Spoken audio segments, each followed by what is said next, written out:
Kasi wala na nga yung parents ko, wala na rin yung lola ko. So parang nasanay ako dati sa kanila na, alam mo yon, parang nabubusan ako ng pagmamahal, ng atensyon, tapos ngayon parang wala. Diba? Parang pag nasanay ka kasi ng ganun, hahanapin mo siya. Or gugustuhin mo ikaw yung nagbibigay sa ibang tao. Feeling ko, yun yung kulang sa akin eh.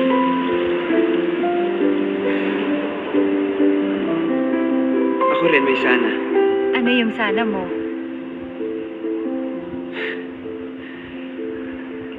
Sana lang mapuno ng pagmamahal yung mundo.